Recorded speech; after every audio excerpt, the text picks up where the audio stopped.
Hello, everyone. Welcome to another episode of Owning the Future of Healthcare, a Health Catalyst podcast. I'm your host, Daniel Litwin, the voice of B2B. And folks, thank you so much for joining us on another episode of Health Catalyst's show. We appreciate you joining us for some quality care and healthcare industry thought leadership. As we maneuver today's topic, make sure that you're heading to our website at healthcatalyst.com. Again, healthcatalyst.com.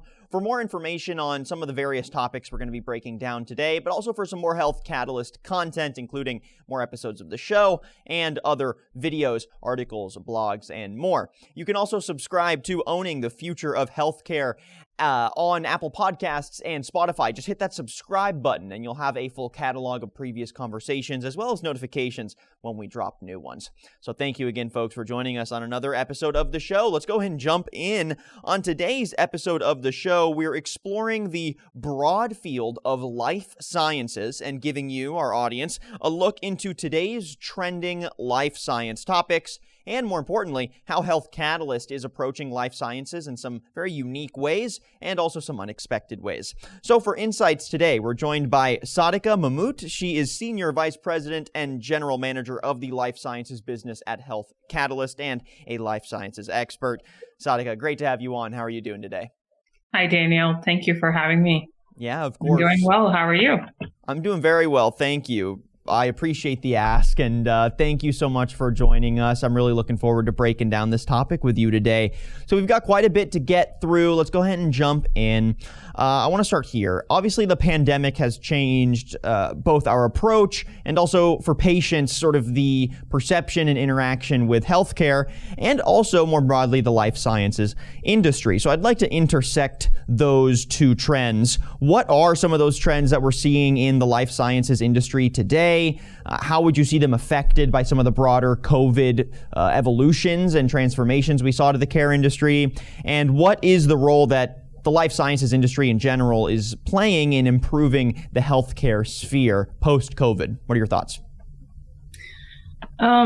Navigating this ongoing COVID-19 pandemic has been an all-encompassing, once-in-a-lifetime challenge and experience for the industry and innovation.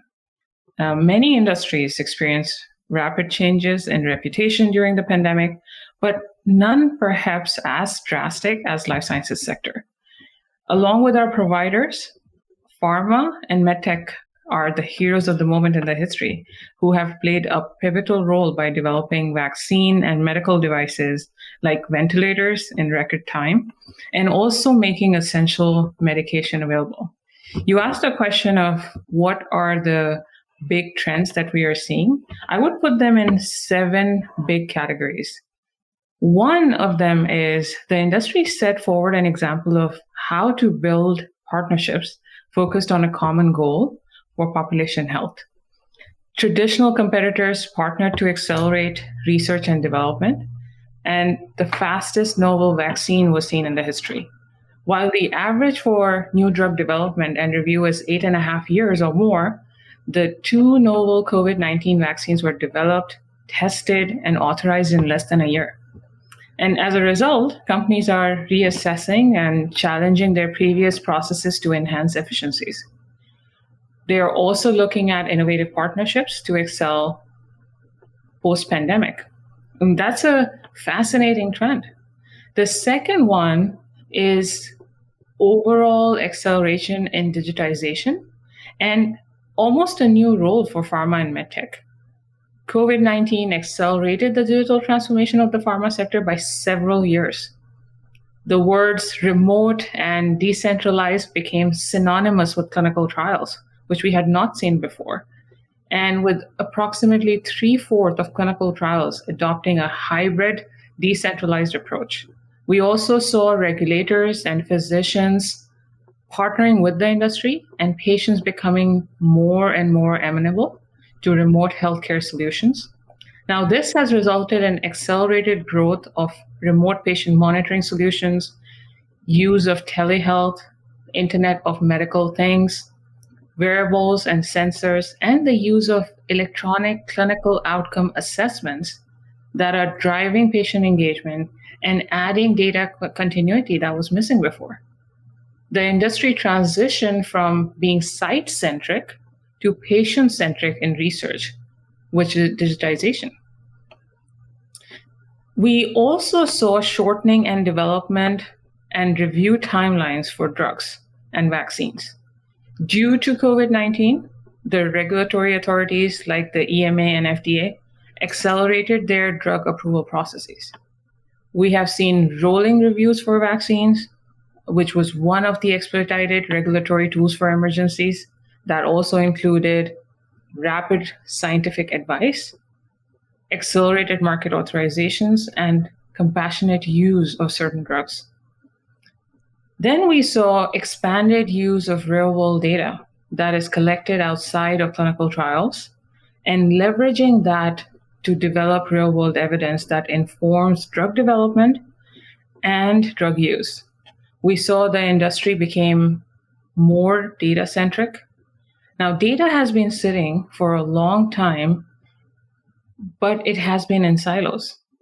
And with the pandemic, there was a need to mine real-world data that is generated from these disparate resources and drive interoperability, which led to rapid growth of secure, scalable cloud platforms aiming to connect healthcare ecosystem from all different angles. We saw synthetic control arms that are now being developed to simulate a clinical trial, which is an excellent use case for real-world data, and it can accelerate approvals, it can reduce the trial costs, and add immense value to rare disease studies where patient volumes are low. The industry also learned what are the opportunities and gaps in the data we collect within healthcare. And while data increased transparency, we also saw the importance of data privacy and security, and the concerns, the requirements that have significantly risen from what we saw in the past with HIPAA and GDPR, which makes remote monitoring challenging and something we need to stare down and learn more about. So you mentioned, oh no, please continue. The other area where we saw innovation in the industry is supply chain. Now, earlier on in the pandemic, as you may remember, there was shortage of PPE, there was shortage of drugs and medical devices that shined a light on cross-border reliance in trade and manufacturing and distribution. To decrease these foreign dependencies, we have seen a growing trend in bringing production back onshore in the US or reshoring. The industry had to think out of the box to store and transport vaccines that require very specific conditions and distribution channels. So thinking supply chain now employs use of technology, data, and innovation in surveillance techniques to match the potential demand and identify supply bottlenecks, and then identify secondary sources to address the shortages. Right? The next one we saw, which was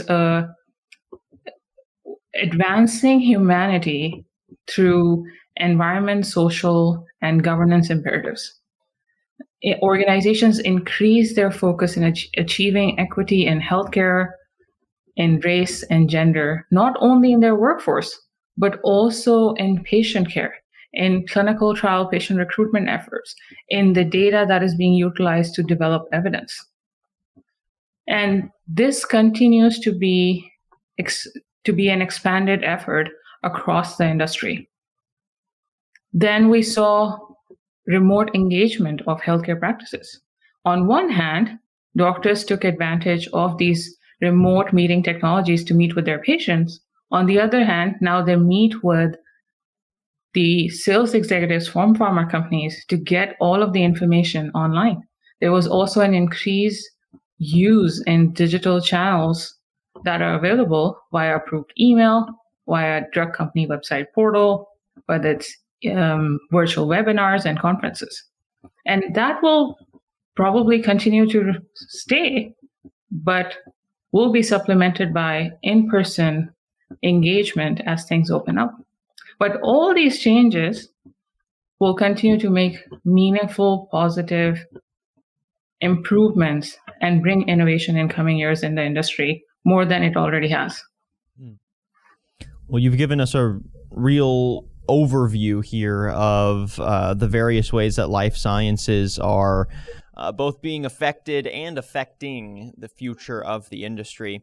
I want to hone in on one of those seven, or really a few of those seven actually touched on this, but that would be the movement in the industry to expand the use of real-world data, real-world evidence as well, and then using that for analysis and actionable insights to inform future strategies for the industry. And this is indeed supported by both the FDA and the EMA as well, so it's a trend that's most likely here to stay if it has that sort of industry support.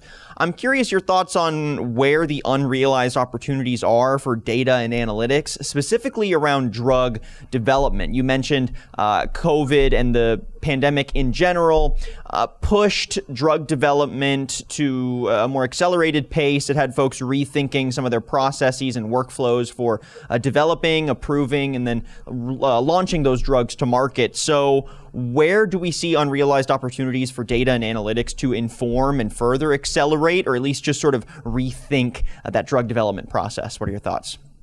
Yeah, Daniel, many of us who live in the research world often ask ourselves the following questions. What if we could bring a drug to the patients a few years faster, a few years earlier, so that our patients don't have to suffer and they have more and better treatment options available to them? What if we could do that for as many patients as possible and any and all types of patients? And what if we could do it at a better, lower cost with the highest possible efficiencies? Those are the unrealized opportunities. And these opportunities can be fulfilled and accelerated by use of real-world data. Now, during the pandemic, the industry has seen it in action with the changes and the shifts that the pandemic forced upon the industry. The world became more data-centric, leveraging high-speed networks to generate real-world data, and then also utilizing the scalability in our cloud platforms to connect the data. We have seen the growth of data as a service and analytics being leveraged in diverse ways, from signal detection to strategic drug forecasting. While COVID triggered this revolution in life sciences industry, in the long term, one expects that industry will see an accelerated digital evolution. And I am a firm believer of that. The near real-time and high-quality data is essential for us to create a learning system and continuously inform and improve R&D, clinical development, patient education, and even manage our supply chain. Earlier on in the pandemic, without data, we were starving for data access to understand the need of the patients, understand the disease signs and symptoms, as well as treatment efficacy. One of the great examples that I want to highlight is from the COVID-19 Evidence Accelerator that was convened by the Regan-Udall Foundation for the FDA that enabled cross-industry collaboration to run federated studies with multiple stakeholders. It gave us all an opportunity to understand data access, data governance, data quality issues, as well as recognize the patterns and the signals in the data to inform better understanding of SARS-CoV-2. I believe there is an opportunity for such collaboration and federated approach for us to bring the data together and inform rest of the R&D for other disease areas where we need innovation across the industry. So then, expanding on that and just sort of wrap up our conversation here, how would you advise that industry professionals maximize existing data that's already being fed through EHRs and various networks and digital channels to derive some insights and build efficiencies in the drug development process. It could be insights from within a care organization. It could be insights just that are siloed to the research side of the industry. But there's already so much data in the industry, and I feel like instead of always looking for what new data can we pull, it's important to look at how can we maximize the existing data that's already being fed and already being used to inform some of these processes. So what are your thoughts there? Strategies to maximize existing data to really improve and build efficiencies in the drug development process. Yeah, traditionally, the industry has used claims data, right? That has a lag. And what the pandemic exposed to us is data that is coming directly from the patients and data that is coming in real time or near real time from the EHRs. Now, what we learned in that process as we looked through all of these data sources is the following. To inform drug development, data has to be representative of the population that you're operating with. It has to be accessible. It has to be connected, governed, and of the highest integrity and quality to provide and create a digital twin of the patient. Without that digital twin, it is hard to make informed decisions based off of data. So we need that 360 view of the patient in the data. Now, how do we get to that? First thing is interoperability and access. That's the first and foremost. US healthcare is fragmented. Our data sets are siloed. Can we connect those data sets? Whether that's system interconnectivity, whether that's utilization of data tokens. Let's connect the data. The second thing is data has to be fit for purpose. It has to support the use cases that we're looking at. And not every data is fit for purpose.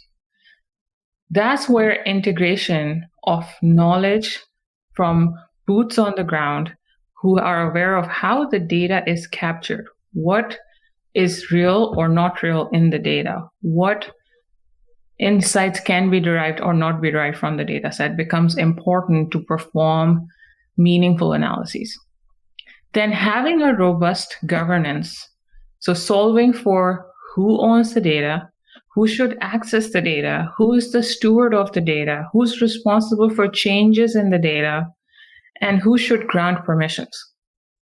Data governance is a necessary habit to achieve governed information. It is impossible to do that without passion for patients and patients' care, because it's not just about the data. At the end of the day, you're doing it for the patient. Now, there are patients who choose to be donors, those who choose to donate their bodies to the cause of science.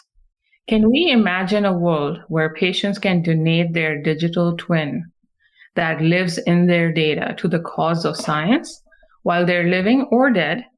That feels like a low risk compared to donating an organ. That will solve our governance and ownership problems. And that's something the industry should look at. Last but not the least is understanding data quality and focusing on data quality. There is no entity today that takes accountability for data quality, and we have to solve for that. We have to solve for data quality without increasing burden of documentation on our healthcare workers and our physicians. And we have to solve it at the source instead of applying cost and increasing cost by fixing the data downstream prior to the analysis. And that has to come with data standards, common data models, data stewardship, and maybe also the data quality measures. If we can track data quality with data quality measures that evolve over time as data matures, we can be further ahead in our journey instead of trying to reinvent the wheel on the data sets we have access to. And I think on that note, you've laid out some actionable strategies moving forward for what the industry can do to start to not only maximize their data, but like you said, build out some infrastructure and some, bureaucracy doesn't feel like the right word, but, movement from professional silo to professional silo of this data to make sure that things are high quality, to make sure that data is being efficiently maximized and put to good use to build out more efficient processes for drug development in the process. So again, thank you so much for your insights today. It's really been a pleasure breaking down some updates in the life sciences side of the care industry, how they've been impacted by COVID and how they are going to continue to impact the future of the industry. Again, we've been chatting with Sadiqa Mahmood. She is Senior Vice President and General Manager of the Life Sciences business at Health Catalyst.